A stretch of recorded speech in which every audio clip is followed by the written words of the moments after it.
All right. That was an amazing talk. Like I said, one of my favorite talks from this year. Um, Guys, do you understand how amazing it is, the opportunity that you have and the thought process of taking ownership, thinking like the owner of the company? And that's what he went over today. So let's start with Chad. Hopefully he doesn't take up all the things that I wrote down because great minds think alike. And I know Chad took probably the exact same notes that I did. So Chad, what did you have written down for today? Well, I won't read them all because I got to leave you a couple. So the first thing I really liked is how he came into that talk with intentionality. And I think every time before we do a phone call with our team or before we do a Zoom, we need to be intentional. And so he said he had three goals: to inspire, encourage, and remind. And I think those are a great place to start for any of us. So we can never go wrong by inspiring, encouraging, and reminding. And like he said, inspiring just means to breathe life into somebody, encourage, help them to stand up and never be the same again, and remind that they're important and valuable. And value is tied into service and others. So we can guarantee our value by how often we serve other people. And so that's a good thing to know. So for everybody watching this, I just want you to know that you're amazing just by being here, because most people aren't trying to get better and you are trying to get better. So not only is it important for you to get better, it's important for you to sow seeds into others around you for them to get better. And some of those seeds will grow. Some of them won't, a lot of them won't, but some of them will. And the ones that do will be worth it all day long. So every single day, sow into people. I love how he talked about the two, how he broke down leadership into two. It's the Pharaoh or it's the deliverer. And I think we've probably all known both. The deliverers is servant leadership. There's actually a really good book. I think it's called Servant Leadership. And I love that book because it talks about, I think there's five people that come into a room. One's an old Marine sergeant, one's like a monk, and there's these, teacher, and they come in and they debate leadership. And they come to the conclusion that servant leadership is the best type of leadership. The Pharaoh type leadership is, I'm in control. You're here to serve me. I'm the boss. The only value you have is the value that I tell you that you have. Stay in your lane. There's no open door. You can't, it's just not a type of environment where you can bring your value to the organization. So why I say that is you want to make sure that your organization is the kind where it's an open door policy where everybody at any time, you're open for them to bring their talents, gifts, and value, and you encourage that. A Pharaoh type leadership would never encourage that. A Pharaoh type leadership holds people back, pushes people down, only values what they bring to the table for that organization. We want to better people just because it's the right thing to do, whether we benefit ever from it or not, which is why I love Joel. Joel does this all the time because there are thousands of people that aren't in his organization, Joel and Stephanie, and they will pour and sow into them anyway, even though they get zero benefit financially. I believe that's one of the biggest reasons why they're number one in the company, is because they pour into anybody and everybody at any time. And so I hope you got that note. 3 levels of leadership. He talked about the pioneer. I loved how he said in the Latin, it's a person with big feet, and in the French, it's a foot soldier. So you have to have big feet to carry you. Hopefully he didn't mean that literally, because I'm only a 9.5. But you have to step into the unknown territory, right? So it takes a big person to walk into the unknown, and that's as a pioneer. But then there's the settlers, and the settlers are the ones that build the communities. You settle and you build something. And I love how he says, it reminded me of how you hear all the time, to bloom where you're planted, like whether it's the town you're in, maybe the school your kids are in, and it works. Like you want to bloom where you're planted, wherever you are right now. Even you can be the janitor at a company, and you can bloom there because you can glean from the good leadership that's there, and you can pour into other people and sow into other people, regardless of what your position currently is. And then number 3, the ultimate leader, which is the purposeful leader. And I love that. So the last thing I'll say, and this really hit me hard, and so this is probably my biggest takeaway for me personally, is when he said he was never created to fit in, but to stand out. And I want you guys to think about that, because I believe every single one of you that's listening to this right now, we're also created not to fit in, not to just conform, but to stand out. So what area in your life do you feel compelled to stand out in? Because you'll have a little bit of that, I don't know, because when we stand out, we're stepping out from the masses, and then the masses get uncomfortable when we stand out. And so, but I believe that every single one of you on here has there's a reason you're here. And the fact that you're here means that you were created to stand out in some way, shape, or form. So figure it out, be that person that's a pioneer, and just understand that you are uniquely created and you have so much value, and you can go out and build yourself up and understand. The more you understand the value you have, the more you'll have to give it away. And the more you give it away, then the more everyone around you will win. And it's just a great, great thing. So that's all I got, Joel.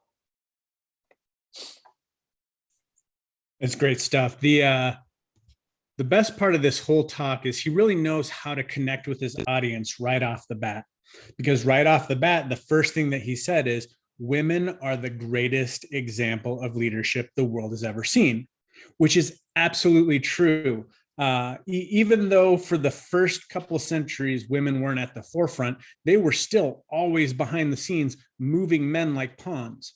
So when he was talking about all the things that were good that happened in his life, they were all because of directions his wife led him in.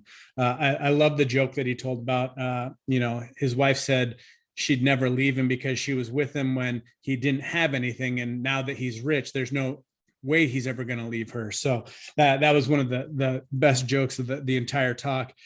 When it comes to the things of leadership, he was going through the two different types of leadership, the Pharaoh leadership of holding people captive and basically abusing people to do the things to create success for you. That's not the type of leadership that people want, but that's the majority of the leadership that people get. He said, what you need is leadership of a deliverer, somebody that sets people free, somebody that sets up people for success.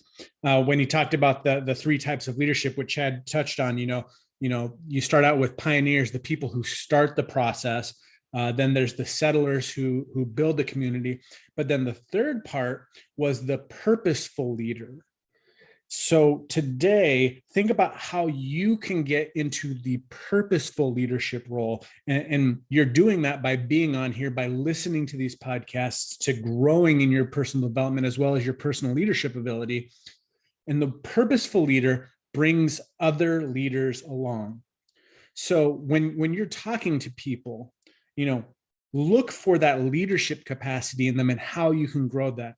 That's why we love being on here with you guys, because we want to grow that leadership in you. We want to inspire you. We want to encourage you, and we want to remind you of how valuable you are. Then he talks about revelation. And a revelation is something that's always been there, that everyone sees, but all of a sudden your eyes are open to a new opportunity to it. And you are only one revelation away from something that could start a revolution for you. We talk about it all the time with this business. You are only one person away from changing the face of your business, because maybe you're not the mass recruiter, but that one person that you talk to one day could be the mass recruiter that changes your entire organization. Chad touched on this, and you're right. This is probably the biggest point of the entire talk is you were not created to fit in. So stop trying to fit in. You were created to stand out. Now, you can use all of the tools available for fitting in to stand out. Everyone uses social media, as we found yesterday when everything shut down, how everyone panicked. But you can use those opportunities to stand out. Use your social media platform to stand out. Go out there and talk about the good that's going on in the world. That is something different from what everybody's expecting. That is why they will start to look at you. Never, this one I've got like highlighted and underlined. Never make it about the business. Make it about your last name. You're in this business not by yourself, but you're in this business for yourself. So are you looking to create a legacy for this business? When you are doing something in this business or you are working with people, is it giving your last name, your identity, a good feeling? Is it giving it a good name? Is your name something somebody looks to and goes, that person has character, that person has integrity, that person is a hard worker? When that person puts their name on something, they do what they say. That's what he says about making it about your name and not about the opportunity. Act like an owner. Guys, that's one of the hugest things that you can do for your business, is have the mindset of a CEO owner where everything that you do and everything that you touch has impact. Don't be such an expert at what you're doing that you start losing sight of the things that you see that can make a difference. When you're constantly looking at things over and over and over again, all of a sudden you become desensitized to it, to where it no longer looks like the awesome opportunity that you have. But the thing is that when somebody else looks at it with fresh eyes, it's amazing. So never lose that childlike wonder about what you do and who you work with. He said, every great innovator always continues to ask the question, what if? What if this amazing thing happens? What if I do this and it changes my family's life? What if I talk to this person in the cashier line and they're the person that becomes a black diamond on my team? What if I am successful at this? Those are the things that you need to ask yourself to build yourself up, to keep yourself going, because of the fact that when you start acting like an owner, your paycheck will start reflecting the ownership that you've taken of your business. But when you start doing that, there's always this other thing that just kind of shows up and rears its head, which is the destiny stealers. He said, there's somebody out there that's always going to try and steal your destiny, and it's your job to be ready for it when it comes. So we're here to tell you guys today, when you start a track for success, there's going to be somebody that tries to take you off it. Now that you know, be ready for it and do not allow it to happen. Do not allow them to steal your dream. Find somebody to inspire, encourage, and remind you of what you're doing. That's why having accountability partners is really important, because of the fact that when you have those negative people, when you have that destiny and dream stealer show up, your dream and destiny builder is there to remind you of why you're doing it. He said, hunger is the antidote to fear. Guys, when we were standing in food lines, it was one of those things where we never wanted to be in that situation. Not only were we physically hungry, but we were emotionally hungry, emotionally starving for something different and better, that we were willing to do the things that we were afraid of. So the question is are you uncomfortable enough, and are you hungry enough to do the things that you're afraid of to get the results for the things that you want? He said, when you are hungry, fear will leave. There's something inside of you that has to be greater than the fear that's outside of you. So look internally to the things that cause you to be hungry and feed those things so that you continue to go out and step out in fear. He said many times, greatness comes in ridiculous forms. I don't know about you guys, but when we started doing this, the thing that Steph kept saying is, God, you want me to sell skinny wraps? God, you want me to sell coffee?